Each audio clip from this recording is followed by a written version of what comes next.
요즘은 아이들 하나만 낳고 그 하나를 잘 기르기 위해서 힘쓰는 시대입니다. 그래서 외동 아이들이 참 많이 있는데요. 원만한 가정에서 건강한 가정에서 외동 아이로 자란 아이는 다른 형제에게 자기 자리를 빼앗길 염려도 없고 동생과 더불어서 부모의 사랑을 더 많이 받기 위해서 경쟁할 필요도 없기 때문에 정서적으로 매우 안정된 그런 아이로 자라가게 될 수 있습니다. 부모님과 늘 밀접한 관계에 놓여 있기 때문에 의존적인 면은 생겨날 수 있지만 자기 주장이 분명하고 또 성취 면에서도 확실한 성취를 이루어낼 수 있는 장점을 갖게 됩니다. 그런데 만약에 원하는 것은 무엇이든지 들어주는 환경 속에서 자란 외동아이라면 자기중심적이고 철저한 의존적인 성향을 나타낼 수밖에 없습니다. 자기 자신의 욕구, 불만을 참고 인내하는 성품은 전혀 길러지지 아니하고 거기에 과잉보호까지 더해진다고 한다면 나약하고 신경질적인 아이가 되어버릴 수 있을 것입니다. 또 형제가 없기 때문에 다른 사람들에게 양보를 하거나 서로 도움을 주고받는 그 관계 형성에 어려움을 겪게 되지요. 그러다 보면 버릇없다라는 얘기를 듣게 되고 다른 사람을 이해하지 못하는 철저한 이기주의자다라는 지적도 받게 됩니다. 부모의 과잉 보호 속에 자란 외동 아이가 그렇게 되어질 가능성이 있다는 것입니다. 그렇다면 오늘 본문의 주인공 이삭은 어떨까요? 이삭은 단순한 외동 아이가 아니라 100살에 낳은 외동 아이였습니다. 물론 이복 형이 있었지만 어렸을 때 그 이복 형제였던 이스마엘은 집에서 내보냈기 때문에 홀로 자라났습니다. 제가 39에 아기를 낳아봐서 아는데 굉장히 특별한 아이이더라고요. 그래가지고 사랑이 넘쳤다라는 생각이 들 때가 참 많이 있었습니다. 이삭은 어땠을까요? 100살에 낳았는데요. 그러니까 한없는 부모의 사랑을 받고 살았지요. 이런 경우 잘못되면 조금 전에 말씀드린 것처럼 부모의 과잉 보호에 의해서 버릇없는 아이, 그리고 다른 사람을 생각할 줄 모르는 이기적인 아이로 자라갈 수 있는 가능성이 이삭에게 얼마든지 있었다는 것이죠. 그러나 성경을 전체적으로 창세기부터 살펴보면 이삭은 그러한 아이로 자라지 아니하고 믿음의 사람으로 온전하게 자라있고 온전한 믿음의 사람으로 살았던 것을 볼 수 있습니다. 그래서 이삭은 가장 먼저 살펴볼 수 있는 게 그는 순종하는 믿음의 사람이었다라는 것을 살펴볼 수가 있습니다. 이삭이 혈기왕성한 10대 중후반쯤 되었을 때에 하나님께서 아버지 아브라함에게 특별한 명령을 내립니다. 네 아들 독자 이삭을 내게 번제로 바쳐라 명령입니다. 창세기 22장 2절 말씀이죠. 함께 봉독하겠습니다. 여호와께서 이르시되 내 아들 내 사랑하는 독자 이삭을 데리고 모리아 땅으로 가서 내가 내게 일러준 한 산 거기서 그를 번제로 드리라. 아멘. 감정 문제는 나중에 다루기로 하고요. 이와 같은 하나님의 명령에 순종하려면 아브라함의 믿음만 가지고 아브라함의 순종만 가지고 드려줄 수 없다고 하는 것은 우리가 다 알 수 있습니다. 반드시 그 이삭의 순종도 동시에 있어야 합니다. 일단은 아브라함이 이삭을 데리고 모리아산으로 걸어가는 도중에 이삭이 아버지에게 묻습니다. 아버지, 불과 나무는 있는데 하나님께 드릴 어린 양은 어디 있습니까? 라고 묻습니다. 그때 아브라함이 답하죠. 번제할 어린 양은 하나님께서 자기를 위하여 친히 준비하실 것이다 라고 대답합니다. 그러니까 이 질문과 이 대답을 보면 집을 출발할 때 아브라함이 이삭에게 너를 번제로 드릴 거야. 그러니까 모리아 땅으로 가자라고 말하지 않는 것 같습니다. 아버지가 가자고 하니까 아버지의 말씀에 순종해서 걸어가는 정도의 순종이 지금 이삭의 순종입니다. 그런데 창세기 22장 9절부터 이 아브라함의 마음이 얼마나 아팠을까라는 것을 읽어볼 수 있습니다. 아브라함이 제단을 쌓습니다. 나무를 벌려 놓습니다. 그리고 그의 아들 이삭을 결박하여 제단 나무 위에 올려 놓습니다. 자, 그렇게 준비할 때 아버지의 마음은 완전히 무너져 버렸을 것입니다. 그 심정을 어떻게 말로 다 표현을 할 수가 있겠습니까? 아마 사흘 전에 집에서 출발하기 전부터 아브라함은 심한 마음의 갈등과 아픔과 표현할 수 없는 슬픔 가지고 출발을 했을 것입니다. 이제 번제 드릴 준비가 다 완료되었습니다. 그때 아브라함이 이삭에게 이렇게 말하지 않았겠습니까? 아들아, 번제로 드릴 어린 양은 어디 있느냐라고 네가 물었었지.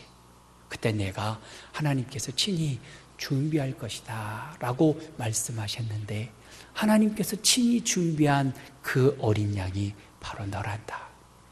하나님께서는 너를 희생의 제물로 받으시기를 원하신다 라고 말을 했을 것입니다. 말하는 아버지는 입술이 떨렸을 것이고 손도 부들부들 떨렸을 것입니다. 그 말을 듣는 이삭도 그 순간 너무너무나 놀라서 얼굴은 창백해졌을 것이고 수많은 생각들이 오고 가면서 죽음의 공포를 느꼈을 것입니다.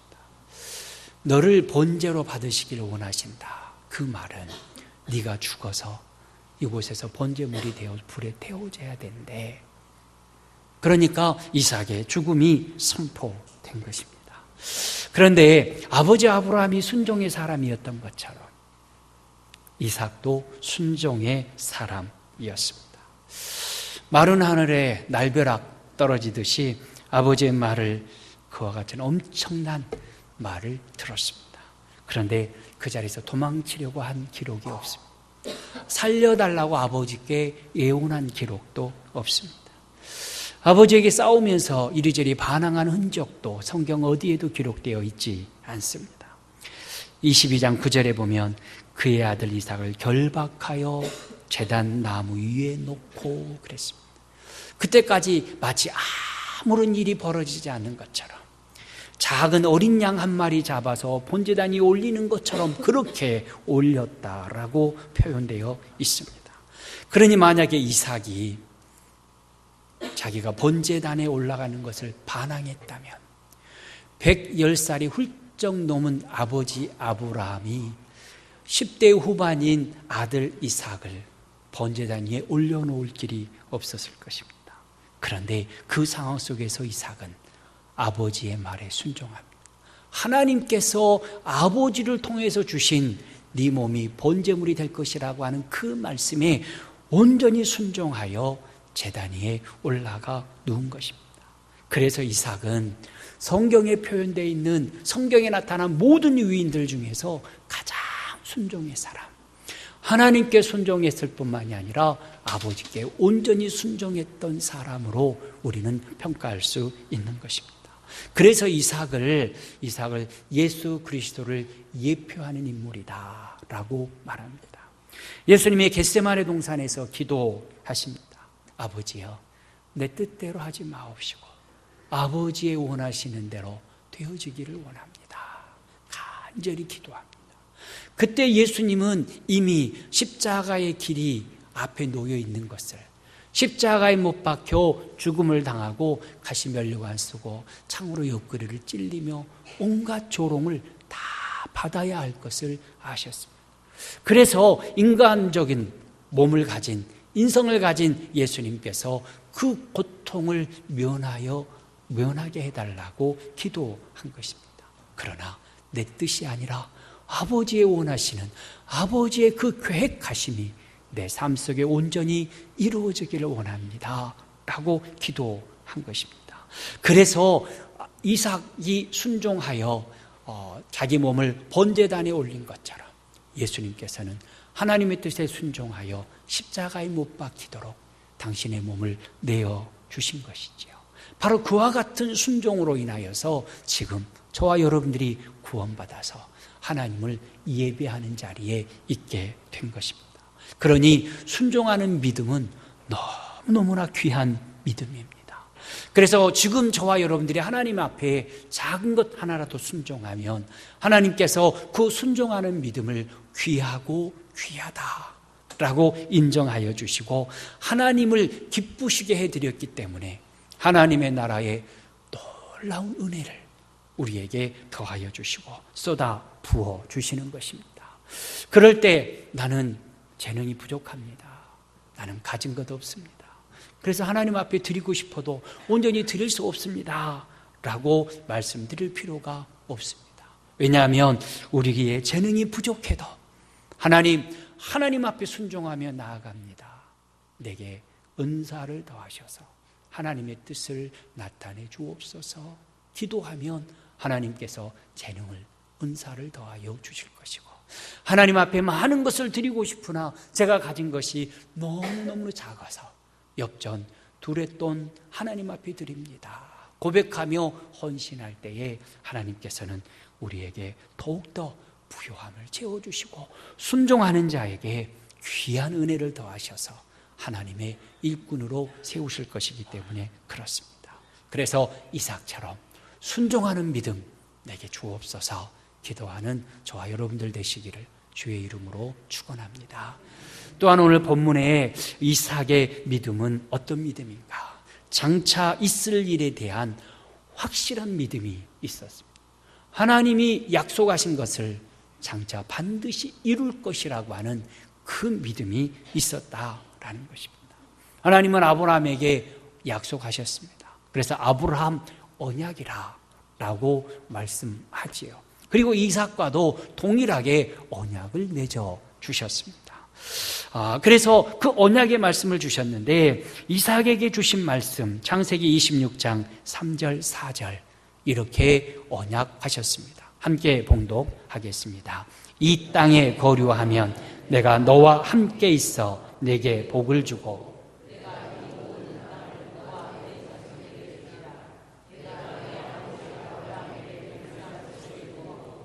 내 자손을 하늘의 별과 같이 번성하게 하며 이 모든 땅을 내 자손에게 주리니 내 자손으로 말미암아 천하 만민이 복을 받으리라. 아멘. 하나님이 아브라함에게 세 가지 약속을 주셨는데 이삭에게도 동일하게 세 가지의 약속을 주십니다. 첫째는 자손을 번성케 하시겠다라고 약속하십니다. 그래서 하늘의 별과 같이 번성하게 하시겠다라고 약속하십니다. 두 번째 약속은 땅을 주시겠다라고 약속하십니다. 이 땅을 내 자손에게 줄 것이다. 가나안 땅, 아버지 아브라함이 밟고 이삭 네가 밟고 살아가는 이 땅을 자손에게 주시겠다. 그리고 너로 인하여 복을 주시겠다. 천하 만민이 너로 인하여 너의 자손으로 인하여 복을 받게 하시겠다 말씀하십니다. 그러니 이삭아 너는 복이다. 네가 복의 통로다라는 말씀인 것입니다. 그래서 이삭의 자손을 통해서 천하 만민이 그와 같은 놀라운 복을 누리게 된다는 것입니다. 그런데 이 약속 아브라함에게 주셨고 이삭에게 주신 약속입니다. 그런데요, 지난번에 아브라함의 믿음을 살필 때 보았던 것처럼 아브라함은 그 땅을 차지할 어떤 흔적도 찾질 못합니다. 그 땅이 다 아브라함의 후손의 땅이 될 것이라고 하는 어떠한 사인도 보지 못한 채 아브라함은 죽음을 맞이하게 됩니다. 그럼에도 불구하고 아브라함은 낙심하지 않습니다. 그리고 사랑하는 이삭 아들에게 하나님의 그 약속을 전하여 주었습니다. 이삭도 역시 하나님의 그 약속을 믿음으로 받았습니다. 그러나 이삭도 살아가는 동안에 그 땅이 우리 자손들의 땅이 될 것이라고 하는 어떠한 흔적도 발견하지 못합니다. 가나안 땅을 차지하지 못했습니다. 큰 민족을 이루지도 못합니다. 아들을 에서와 야곱 둘 낳기는 했는데 하나님께서 에서는 버리고 야곱만 취하셨습니다. 그러다 보니까 큰 민족이 되어질 가능성도 별로 없어 보이는 가운데 살았다는 것입니다. 그럼에도 불구하고 이삭은 자기 아들 야곱에게 이렇게 말했지요. 하나님이 내게 복을 주어 내가 생육하게 하고 번성하게 하여 네가 여러 민족을 이루게 하시겠다. 그리고 4절에는 말씀하시기를 아브라함에게 허락하신 복을 내게 주시되 라고 말씀하십니다. 우리 4절 28장 4절 함께 봉독합니다. 아브라함에게 허락하신 복을 내게 주시되 너와 함께 내 자손에게도 주사 하나님이 아브라함에게 주신 땅 곧 내가 거류하는 땅을 네가 차지하게 하시기를 원하노라. 아멘. 야곱을 향하여서 그렇게 축복합니다. 본인은 누리지 못했습니다. 아버지 아브라함도 누리지 못했습니다. 그러나 믿음으로 하나님이 약속하셨으니 반드시 주실 것을 믿음으로 야곱에게 축복하고 있는 것입니다. 바로 이것이 야곱의 믿음이었습니다. 사실 아브라함도 이삭도 야곱도 야곱의 아들 요셉도 이 세 가지 약속이 이루어져 가고 있는 모습을 바라보지를 못했습니다. 보지를 못했습니다. 그리고 다 죽어가지요. 그러나 그들은 죽어가면서도 믿음으로 하나님의 약속이 반드시 후손에게 이루어질 것을 확신하며 죽어갔습니다. 그래서 요셉은 죽으면서 그러지요. 나중에 하나님께서 우리 민족을 가나안 땅으로 돌아가게 하실 것이다. 그때 내 해골을 가나안 땅으로 메고 가다오 라고 유언을 하고 죽습니다. 왜냐하면 하나님께서는 약속하신 것을 반드시 이루실 분이시 확신했기 때문에 그렇습니다. 그래서 실현되지 않는 하나님의 약속을 보면서 저들은 낙심하지 않았습니다. 하나님이 약속하신 그 약속이 이루어지지 않았다. 탄식하며 죽은 것이 아닙니다. 오히려 그들은 하나님을 믿었기 때문에 그 약속이 지금은 이루어지지 않았지만 반드시 실현될 것이다 라는 믿음 가지고 유언으로 자녀들을 축복하며 떠나갔던 것입니다. 그리고 그 언약은 오랜 시간이 흐른 다음에 여호수아가 이끄는 후손들을 통하여서 가나안 땅을 차지하고 하늘의 별과 같이 땅의 모래와 같이 자손을 주시겠다고 하신 그 약속대로 저와 여러분들이 아브라함의 자손이 되어졌으며 그 복을 우리들도 함께 누리며 살아가고 있는 것입니다. 그러니 성도 여러분, 우리는 하나님의 약속을 붙들고 살아가야 합니다. 하나님께서 하신 약속은 반드시 이루어진다고 하는 믿음으로 우리는 살아갈 때 하나님께서 주시는 그 모든 약속된 부요함을 누리고 살아가게 되는 것이지요. 성경은 약속의 책입니다. 그래서 오래된 약속의 책 구약, 새로운 약속의 책 신약, 그래서 신구약 성경은 약속의 책입니다. 그래서 성경 안에는 하나님께서 저와 여러분들에게 수많은 약속들을 해주셨습니다. 그리고 그 약속들을 하나님께서 하나씩 다 이루어 주셨습니다.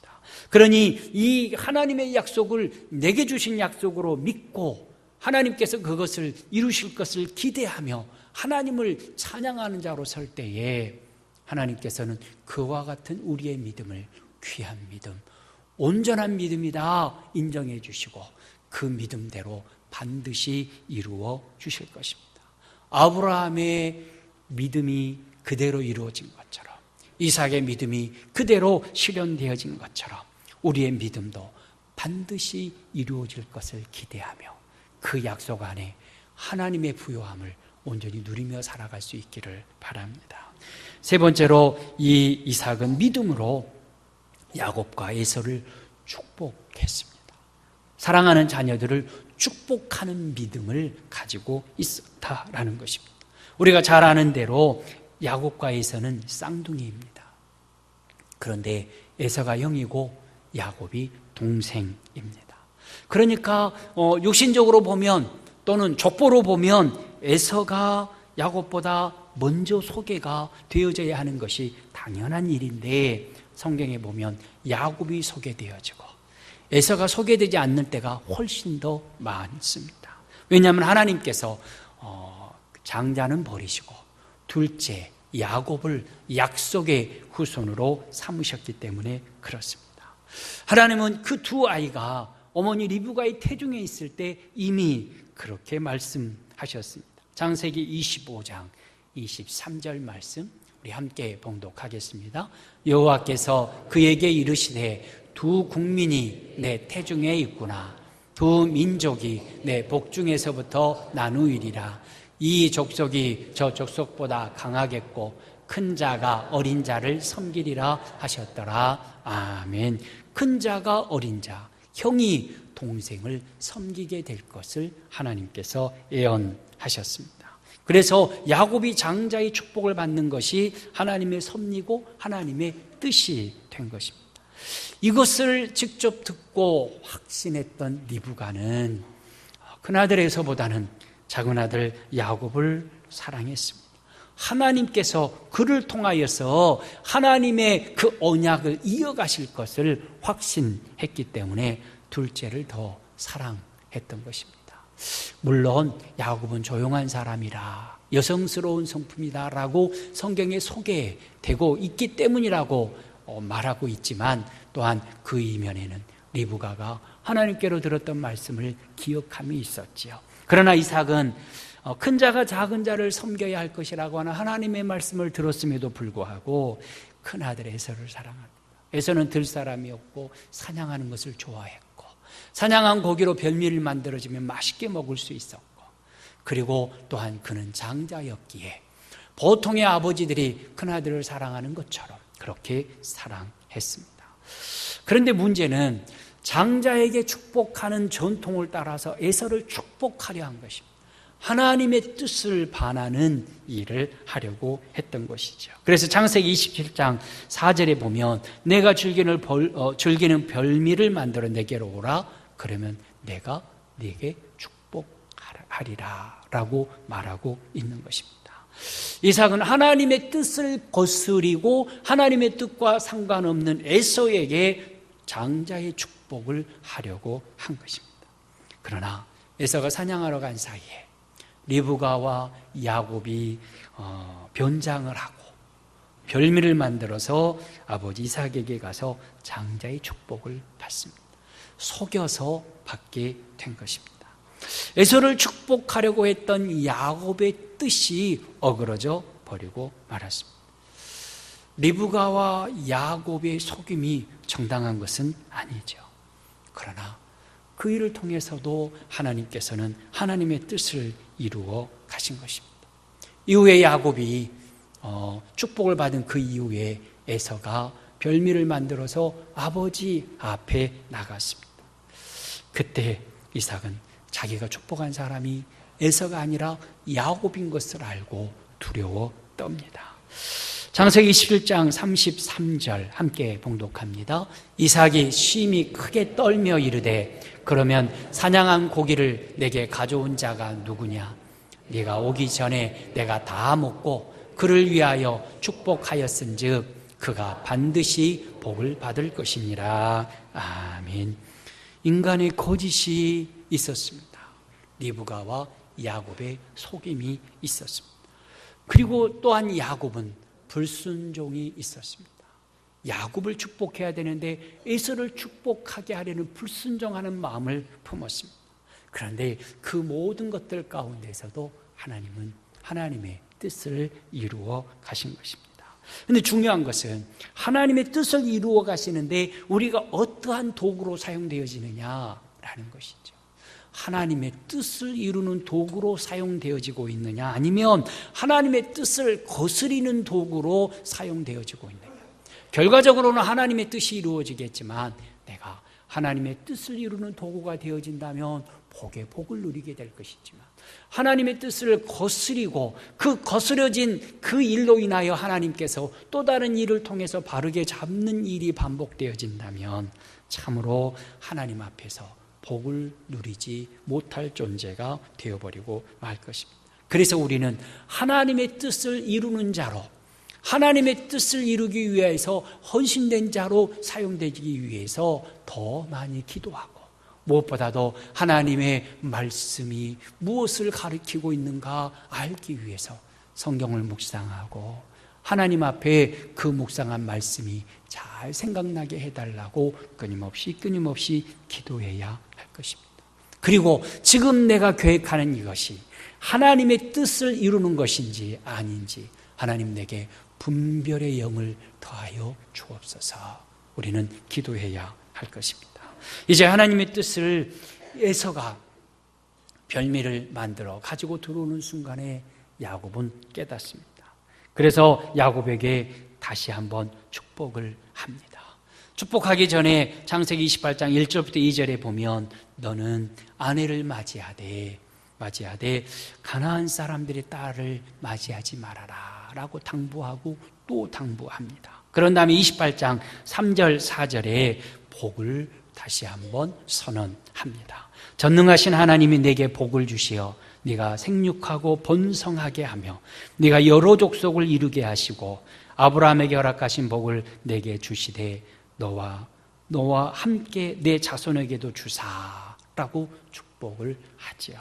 그래서 이삭은 그동안에는 육신적인 생각에 그래도 장자가 받아야지 라는 생각을 가졌지만 이제 하나님의 섭리하심에 전적으로 순종하여서 둘째 아들 야곱에게 마음껏 축복을 하고 있는 것입니다. 하나님은 이렇게 뒤늦게라도 깨닫고 하나님의 뜻을 위하여 기도하며 뜻을 이루기 위해서 힘썼던 이삭의 믿음을 신실한 믿음으로 인정해 주셨습니다. 그래서 히브리 기자는 믿음으로 더 나은 본향을 사모한 사람으로 인정해 주셔서 그 이름을 기록했을 뿐만이 아니라 장차 하나님이 이루실 그 일을 바라보며 축복한 사람이라 라고 기록하고 계신 것입니다. 여기서 우리가 배워야 할 것이 있습니다. 여러분들의 자녀를 향하여서 많이 축복해 주시기를 바랍니다. 하나님께서는 말씀하셨습니다. 네 말이 내 귀에 들린 대로 내가 시행하리라 말씀하셨습니다. 부모가 자녀를 위해서 어떠한 말을 하든지 그 말대로 하나님은 행하시겠다라는 의미가 되어지기도 하는 말씀인 것입니다. 그러므로 우리는 자녀들을 향해서 축복하고 또 축복해야 합니다. 믿음으로 이삭이 자녀들을 축복하였습니다. 그리고 그렇게 축복한 대로 되었습니다. 야곱에게 축복한 대로 되었고 에서에게 축복한 대로 그렇게 지금 되어지고 있는 것입니다. 그런데 이렇게 축복할 때 내가 누구인가를 먼저 알아야 되지요. 사람은 자기가 누구인가를 어떻게 아느냐에 따라서 삶이, 행동이 달라지잖아요. 축복의 내용도 역시 내가 어떤 복을 하나님께서 약속해 주셨는가를 안다면 자녀들을 향해서도 바르게 축복할 수 있습니다. 이삭은 아브라함의 복을 계승받은 사람인 것을 알았습니다. 그리고 그 아브라함에게 약속하신 그 언약의 복은 반드시 자기에게도 이루게 하시겠다라고 말씀하셨을 뿐만이 아니라 큰 민족을 이루게 하시겠다라고 약속하신 것을 믿었습니다. 그래서 지금은 야곱 한 사람이 믿음의 자손이지만 하나님께서는 수많은 자손을 하늘의 별과 같이 땅의 티끌과 같이 자손을 주실 것을 믿었습니다. 그래서 그는 야곱을 향해서 네가 여러 민족을 이루겠다라고 축복할 수 있었던 것입니다. 하나님은 그것을 먼저 알게 하기 위해서 이삭을 찾아오셨습니다. 창세기 26장 24절 말씀 함께 봉독합니다. 그 밤에 여호와께서 그에게 나타나 이르시되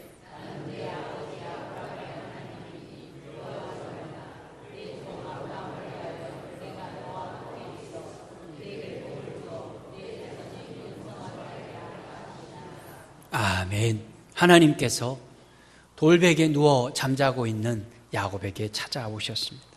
네가 지금 급히 이삭의 눈을 피하여 팟단 아람으로 가고 있지만 내가 너와 함께 있단다. 두려워하지 말라.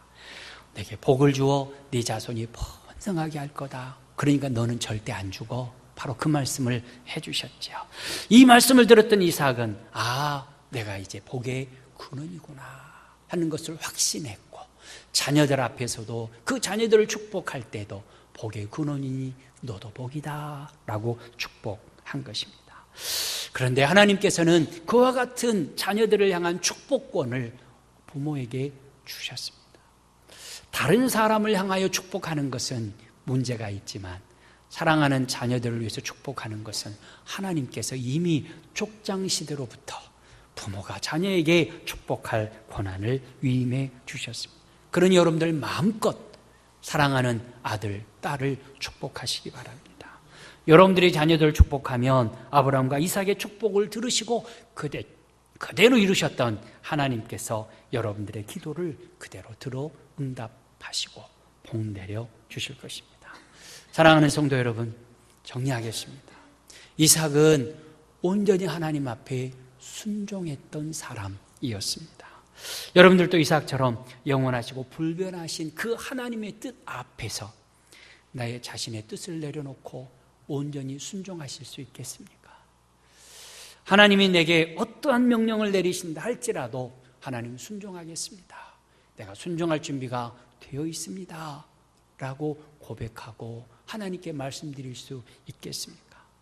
하나님은 우리에게 명령하실 때에 하나님은 선하시고 온전하시고 미쁘신 하나님이시기 때문에 우리에게 더 좋은 것을 주시기 위해서 우리에게 명령하시고 때로는 우리를 시험해 보시기도 하십니다. 그러니 하나님의 말씀에 온전히 순종할 때 우리는 믿음의 시험을 통과해서 믿음의 사람으로 온전히 인정을 받게 되는 것입니다. 그러므로 믿음으로 살았던 이삭처럼 하나님, 나도 믿음으로 살아가게 하옵소서.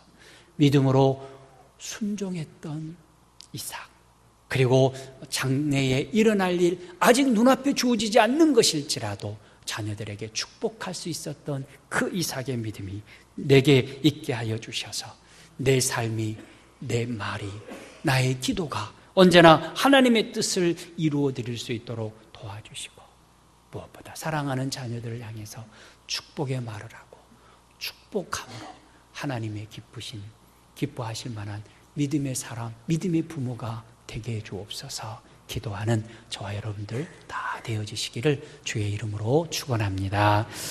하나님 아버지 감사합니다. 믿음으로 이삭은 순종했고, 믿음으로 이삭은 사랑하는 자녀들에게 장래에 일어날 일에 대하여 축복하며 기도하였습니다. 아버지 하나님, 저희도 이 땅을 살아가면서 믿음으로 이삭처럼 기도하게 하시고 믿음으로 이삭처럼 순종하게 하시고 우리 아버지 하나님의 뜻을 온전히 이루어가는 신실한 하나님의 백성이 되게 해 주옵소서. 그래서 훗날 믿음으로 이삭은으로 기록된 것처럼 우리의 신앙의 삶이 후손들에게 믿음으로 아무개는 이로 기록되어지며 하나님 앞에서나 사람들 앞에서나 인정되는 믿음의 사람이 되어줄 수 있도록 도와주옵소서.